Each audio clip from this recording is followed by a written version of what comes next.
এখানে বহুমুখী যুদ্ধ শুরু হতে পারে। কাতারও তারা দাবি করেছে যে তাদের সার্বভৌমত্বের উপর আঘাত, এবং ইরান তাদের সাথে বিশ্বাসঘাতকতা করেছে। তাদের এই ব্যাপারগুলোতে কাতারও বেশ ইরান বিরোধী। ইরানের জন্য একটা বড় ধরনের হুমকি বাহরাইন, এবং বাহরাইনে যে আক্রমণ চালানো হয়েছে, বাহরাইনের রাজা তিনি সৌদি আরবে আশ্রয় নিয়েছেন, দেশ ছেড়ে পালিয়েছেন। তুরস্কের ঘাঁটিতেও হামলা করবে। আপনার কাছেও যদি জানতে চাই, নতুন যে নেতা তার উপরে কতটা নির্ভর করতে পারে, এবং তিনি আসার পর তো দেখুন আজকে আক্রমণের আহ সংখ্যাও বাড়িয়েছে, আক্রমণের মাত্রাও বাড়িয়েছে ইরানের পক্ষ থেকে। এবং টার্কিতে, বিশেষ করে আপনি যেহেতু টার্কিতে থাকেন, টার্কির উপরে হামলাটা কেন করা হচ্ছে, এবং এখানে আসলে মুসলিম বিশ্বের, অন্যান্য বিশ্বের দৃষ্টিভঙ্গিটা ইরানের প্রতি কেমন হবে বলে মনে হচ্ছে? সাগর ভাই, অনেক অনেক ধন্যবাদ আপনাকে এবং ফেস দ্য পিপলের সকল দর্শক মন্ডলীকে। জি, প্রথম কথা হচ্ছে, আমরা যেটা দেখলাম যে ইরানের উপর সবচেয়ে বড় আঘাত ছিল তাদের সর্বোচ্চ সুপ্রিম লিডার আয়াতুল্লাহ আলী খামেনিকে হত্যা করা।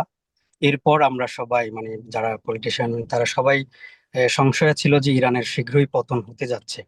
কিন্তু পাল্টা প্রতিক্রিয়ায় ইরান যে নজিরবিহীন আক্রমণ, পাল্টা প্রতিরোধমূলক আক্রমণ শুরু করেছে, সেটা দেখে আমরা স্বাভাবিকভাবে ইরানের যে হাজারো বছরের সভ্যতার যে ঐতিহ্য, সেটাকে স্মরণ করে দেওয়া হয়েছে। আমরা জানি তো আজ থেকে ১৫০০ বছর আগেও রসুল সাল্লাহ আলাইসাল্লাম সাহাবিদের সময়েও এই পারস্যের সাথে অন্যান্য সাম্রাজ্যের যখন যুদ্ধ হতো, তখন আল্লাহ রসুল সাল্লাল্লাহু আলাইহি সাল্লাম এবং সাহাবায়ে কেরাম ইরানের পক্ষ হয়ে তারা কথা বলতেন। তারা বিশ্বাস করতেন যে পারস্যরাই বিজয় হবে। তারা এত ক্ষমতা দর্শক। তো আমাদের শ্রদ্ধেয় প্রফেসর ফরহাদ স্যারে এই বিষয়টা বলেছেন। তো আমরা দেখলাম যে ইরানের যে পাল্টা প্রতিক্রিয়া আঘাত, সেটি তাদের ঐতিহ্যকে স্মরণ করিয়েছে। সবচেয়ে বড় বিষয় হচ্ছে, ডোনাল্ড ট্রাম্পের যে টার্গেট ছিল খামেনির পতন করে তার পছন্দের কোনো নেতাকে ইরানের ক্ষমতায় বসানো। হতে পারে বিরোধী দল, বিরোধী যিনি একজন আছেন পরাজিত রাজা, তাকে বসানোর একটা তার পরিকল্পনা ছিল। কিন্তু আমরা দেখলাম যে এ, যখন জল্পনা কল্পনা হচ্ছিল খামেনির মেঝপুত্র মুজতবা খামেনিকে যখন তাদের সর্বোচ্চ নেতা হিসেবে নির্বাচন করার একটা গুঞ্জন চলছিল, তখন ট্রাম্প কিন্তু অনেক ধরনের হুমকি দিয়েছে যে এই নেতাকে আমরা মেনে নিব না, এবং আমরা পছন্দ, এই যেই নেতাই হোক আমাদের অনুমতি নিয়ে, আমাদের অনুগত হয়ে তাকে নির্বাচিত হতে হবে। তখন আসলে আমরা সংশয়ের মধ্যে ছিলাম যে আসলে ইরান এই মুহূর্তে কি করবে। কিন্তু বাস্তবতা হলো যে ইরান সেই সাহসী পদক্ষেপটা নিয়েছে। আয়াতুল্লাহ আলী খামেনির মেজুপুত্র মুজতবা খামেনিকে তাদের সর্বোচ্চ নেতা নির্বাচিত করছেন। মুজতবা খামেনি তিনি অত্যন্ত রাজনৈতিক প্রজ্ঞা সম্পন্ন এবং যুদ্ধের প্রজ্ঞা সম্পন্ন একজন মানুষ। তিনি নীরবে নীরবে নিজেকে গড়ে তুলেছেন, শক্তিশালী হিসেবে গড়ে তুলেছেন।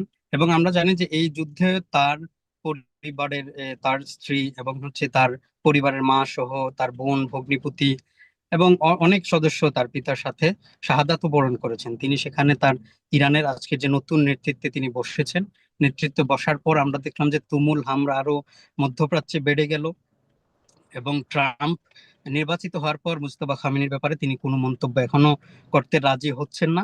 কিন্তু মধ্যপ্রাচ্যে কিন্তু আক্রমণ অনেক তীব্রতর হয়েছে, যেটা আমরা দেখলাম যে বাহরাইন বাহরাইন ইসরায়েলের রিসেন্টলি আরব আমিরাত এবং বাহরাইন দুটো রাষ্ট্র ইসরায়েলের সাথে সম্পর্ক গড়ে এবং রাষ্ট্রীয়ভাবে তারা স্বীকৃতি দেয়। তো ইসরায়েল অ্যালায়েন্স তারা মানে ইরানের জন্য একটা বড় ধরনের হুমকি বাহরাইন। এবং বাহরাইনে যে আক্রমণ চালানো হয়েছে, বাহরাইনের রাজা তিনি সৌদি আরবে আশ্রয় নিয়েছেন, দেশ ছেড়ে পালিয়েছেন। তো এই ধরনের আক্রমণের মুখোমুখি আমরা দেখতে পারলাম যে, আপনি যেটা বললেন তুরস্কের ব্যাপারটাও, তুরস্কে মার্কিন ঘাঁটি রয়েছে, ন্যাটোর ঘাঁটি রয়েছে। তুরস্কের আদানা শহর, ইনজিরলিক, বিভিন্ন অঞ্চলে মার্কিন ঘাঁটি এবং ন্যাটোর ঘাঁটি রয়েছে। ইরান শুরু থেকে, এর আগেও শুরুতে সেখানে দুটি মিসাইল নিক্ষেপ করে এবং সেটাকে ইন্টারাপ্ট করেছে তাদের ন্যাটোর সেনারা। কিন্তু সম্প্রতি বোঝা যাচ্ছে যে ইরান হয়তো বা পুরো ঘাঁটিতেই বড় সড় হামলা করতে পারে, এরকম একটা বিশ্লেষকরা মনে করছে।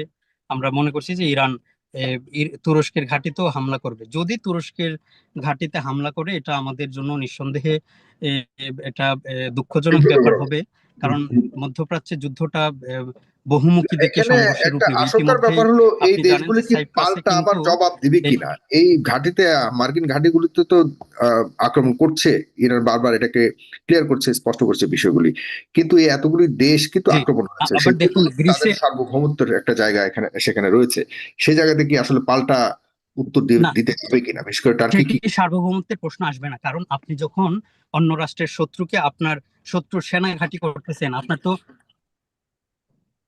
সাগর ভাই, আপনি যখন আপনার রাষ্ট্রে বা মধ্যপ্রাচ্যের এই রাষ্ট্রগুলো যখন নিজের দেশে অন্য দেশের সামরিক ঘাঁটি করে, এবং সেটা তখনই তো তাদের সার্বভৌমত্ব প্রশ্নবিদ্ধ হয়, এবং সেই ঘাঁটি থেকে ইরানকে হামলা করা হচ্ছে।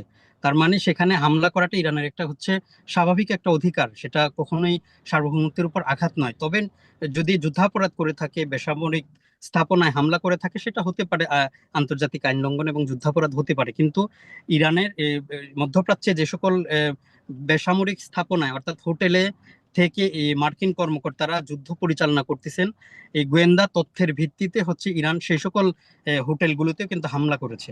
যে কথা বলতে চাচ্ছিলাম সাগর ভাই, ইতিমধ্যেই তুরস্কের 60-এর দশকে যখন তুরস্ক সারপ্রাইজ সাইপ্রাসকে দখল করে, তাদের অধিগ্রহণ করে, সেই সারপ্রাইজের একটা অংশ কিন্তু গ্রিসেও থেকে যায়, এবং সেই গ্রিসে এই হামলাকে একটা বাহানা বা ভর করে গ্রিস হচ্ছে তুরস্কে সেই সাইপ্রাসে আবারও হামলা করার একটা ষড়যন্ত্র করছে বা একটা হুমকি দিচ্ছে। তুরস্ক ইতিমধ্যেই তাদের এই হুমকির মোকাবেলায় নিজেরা তাদের সামরিক যান সেগুলো প্রেরণ করেছে গ্রিসে। অর্থাৎ আমরা দেখতে পাচ্ছি যে এখানে বহুমুখী যুদ্ধ শুরু হতে পারে। ইতিমধ্যেই হচ্ছে রাশিয়া এবং চীন ইরানকে সহযোগিতার ব্যাপারে প্রকাশ্যে ঘোষণা দিচ্ছে। রাশিয়া হচ্ছে তারা গোয়েন্দা সাপোর্ট দিচ্ছে, চীন তাদেরকে মিসাইলের প্রযুক্তি দেওয়ার মিসাইল নিক্ষেপের প্রযুক্তি দেওয়ার ব্যাপারে তারা কথা বলেছেন। তো আমরা যেটা আশঙ্কা করছি যে মানে পুরো বিশ্বটা চতুর্দিকে ছড়িয়ে ছিটিয়ে যাচ্ছে। কাতারও তারা দাবি করেছে যে তাদের সার্বভৌমত্বের উপর আঘাত, এবং হচ্ছে ইরান তাদের সাথে বিশ্বাসঘাতকতা করেছে।